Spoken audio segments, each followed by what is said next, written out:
we kick off with You're Not Laughing Now, and I think the way they have structured the episode of that is pretty good. I think the idea of having Mark training to be 100 times better is a good idea because, again, I think the last 2 seasons, people were getting kind of tired of seeing Mark getting beaten and down and stuff like that. I get it in a way, but I think the way they have done this has been pretty good. And also, there has been really good moments here and there with the episodes. I do love the role of what Mark has been portraying, learning his lessons from last season, and also trying to make sure that he took the time to speak to Eve. And Rex has also been one of the characters that I thought was the most enjoyable to watch as well. I think the idea of having the siblings between duplicate and multiple is kind of a nice pun to it with multiple and duplicate. Also, the idea of bringing back Duck Sizeman was a nice surprise, but I also think that they're going to have to find a way to kill him off towards next season as well. So that was a nice touch. A Deal with the Devil was a good backstory of Cecil because you can understand the idea of Mark not allowing people that have caused evil to get a second chance, because even though Mark is the person that doesn't kill, he had his mind changed and also had to deal with a situation with Cecil where we all thought that Cecil was going to believe that he won't kill him, but the idea of putting Mark in danger of having his hearing get completely obliterated was a wise decision in case he actually goes apeshit crazy. But I still think that it really makes me think, did Cecil actually trust him all this time, or is he just using him like everyone else is in order to save the world? I mean, the idea of you can be the good guy or the guy that saves the world is a nice and touching moment where you can either decide one thing or the other, but it's very complicated because you want to do good. You have to do things that save the world rather than just be a good guy that's trying to leave someone to not kill somebody. Because at this point, you can save the world by killing someone that's going to harm the world and put the world in danger, aka the Mauler twins, or Angstrom Levy, or Conquest. But that's the thing that Mark needs to understand. You have to kill in order to save the world from villains that are trying to kill the planet or kill innocent people. That's what I think there is. You Want a Real Costume is a fantastic episode, to be honest with you. I love the fight scene between Oliver and the Mauler twins. It was a surprise what they did, but I also enjoyed that Mark is trying to be a lectured brother to Oliver, but at the same time, no little brother would want to listen to their older brother. That's life, even if it's in the comics or TV show or in real life, that happens. But even though Oliver's point, the writing for Oliver's character has just been something that really put me in this mood where I was like, wow, he is literally sounding exactly like his father. It's a good portraying moment where Oliver does have a point in what he says towards Mark about how we should just kill villains and how people kill each other all the time. And it was a fantastic way of kind of saying that, you know, we have people kill each other all the time, which, yeah, is true, whether it's fiction or non-fiction. But I also stand with Oliver and his point in trying to kill the Mauler twins, because the Mauler twins are evil. Even though it's sad because they are my favorite villains, they still died and actually had to go through Oliver in order to fight each other. But either way, I think Oliver, even though I thought at first he was like this broken character that you see in the video game where he's OP and so strong, I think the variety of the character designs on Mark getting his powers until he was 17 and then Oliver getting his powers so early, I think that's a nice way of not doing the same thing again and again, because it shows they're not being repetitive. I have to say that the moment between Debbie and Oliver was a beautiful and a nice reflection on how they should treat each other in terms of killing people that are good and killing people that are bad, and what happens when you're being a bad guy and thinking of other people's lives when it comes to their upbringing or just them in general. It's a nice sentiment that they have, but also the idea of having a surprise where Angstrom Levy is still alive is kind of surprised me a lot.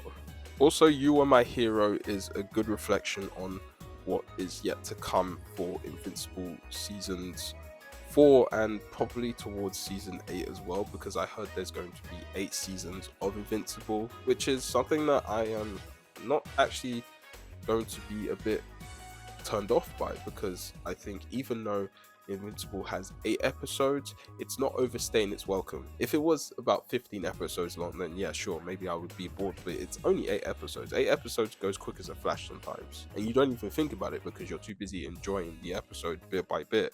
So I'm actually excited to see what they do. But just going back to You Were My Hero, it was fantastic. The scene between Alan the Alien and Omni-Man was great. Fight scene as well as going against the Viltrumites was fantastic. Battle Beast returning to season 3 was great, because I do miss having him in season 1. I think he was just the most brutal fighter to ever be around. But I know he's going to do good eventually, so fingers crossed that things go the way they want it to go, and having Mark on his side and vice versa would be a fantastic way of trying to destroy the Viltrum Empire. That's going to happen in the future. But the idea of him feeling very hungry to just fight more villains that are upon his level is great. So there were really good moments in that episode, as well as the Immortal and Mark. I just think it's very dark in a way where sometimes you just have moments where, damn, it actually takes a turn of event that you never see coming. And I honestly like the idea that it teases up to what you're going to get for the upcoming season, and it's really good. So, I guess the whole 4 episodes that I've been watching have been fantastic. So, yeah.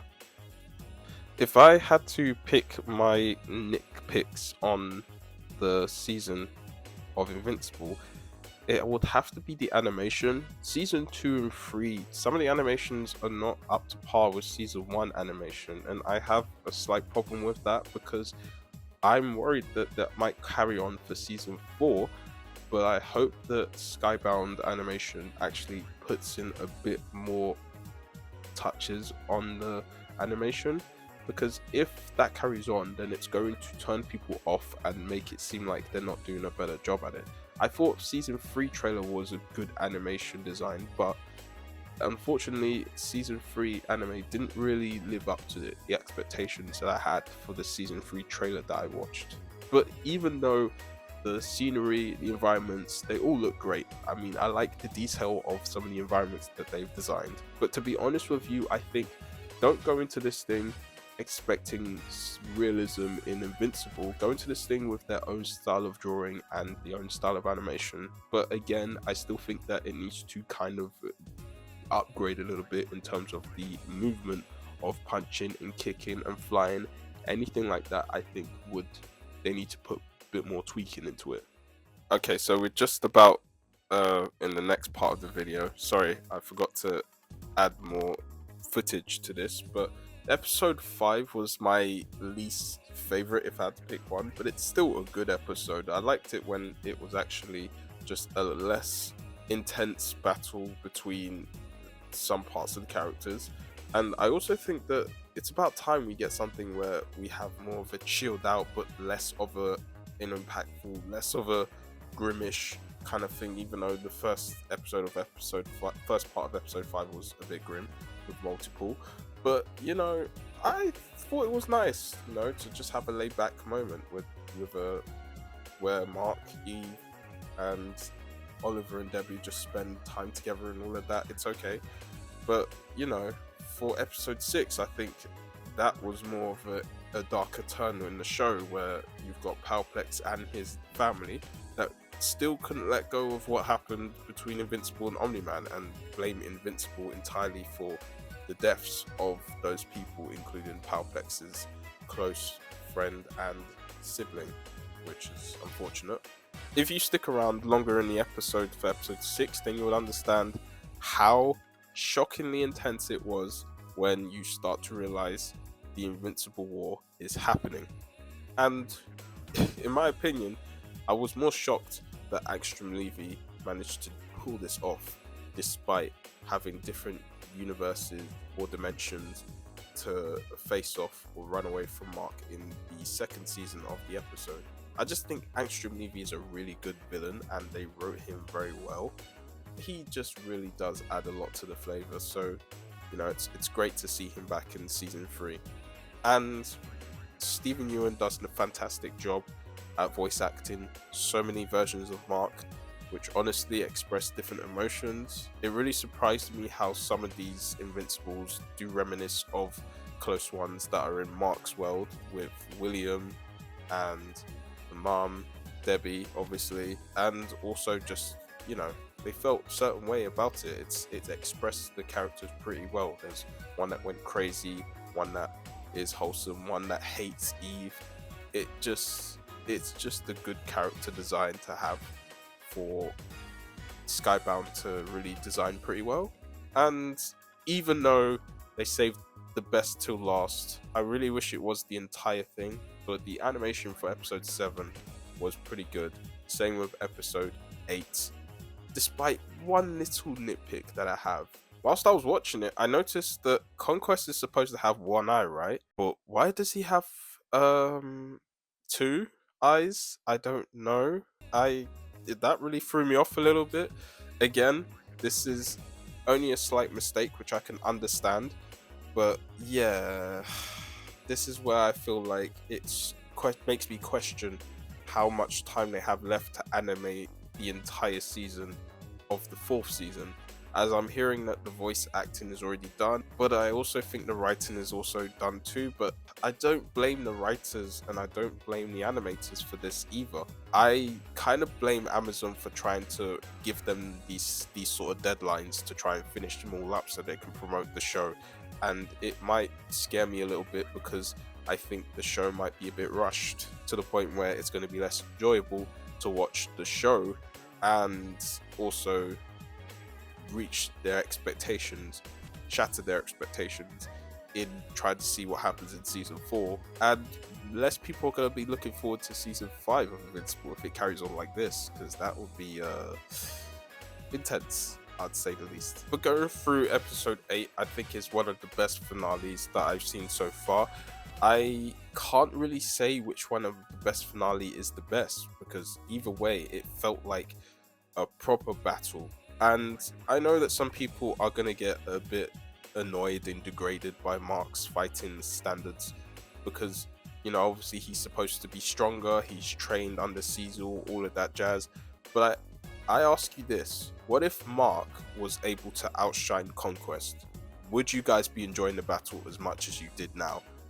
I personally wouldn't, because if Mark was trained so well and he wasn't taking any beatings, that wouldn't make the whole fight scene enjoyable. That would just make it boring, because obviously it's just one character overshadowing another character, and it just doesn't make sense to have Mark be in this position where he should be strong, but he's strong enough to just literally punch Conquest or kick Conquest or just beat him up without any scratches. It's just impossible, because obviously he's half human and he's half Viltrumite, and he is younger, and the older you get, the slower you age, and the stronger you get being a Viltrumite fully, is what I'm saying. Another thing I will say is that Powerplex is not my favorite character in this one. I think the delusional moments that he has to go through as a character, which I understand from his part that you feel angry about someone trying to kill your significant other or your parents or your brother or sister or whatever. But to tell you the truth, is it Mark's fault that his relatives are dead? No. I think that it's Omni-Man overall I put my full blame into, because Mark did try and have a fight with Omni-Man and Mark was getting destroyed left, right and center. But unfortunately that's gonna be the case, because when Mark is a young kid fighting his father and his father's got a well-experienced ability to become a Viltrumite, then of course you are going to lose the match. And I know for a fact that Powerplex, in my opinion, is my least favorite character because of his delusional mind state, which again it was his fault that his wife and children passed away because he could not stop his powers again. And then he still gets angry at Invincible for that matter, and it kind of gets degrading.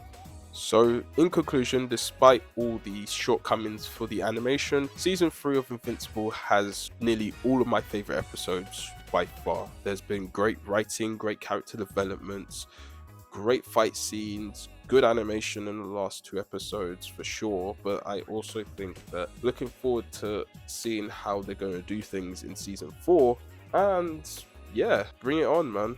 I mean, I really hope that Skybound Animation do take their time with this, because again, it's always about taking your time and making sure you are perfecting your craft when you are doing animation. So, you know, I've got full belief that they will do better, and yeah, that's all I have to say. Invincible season 3,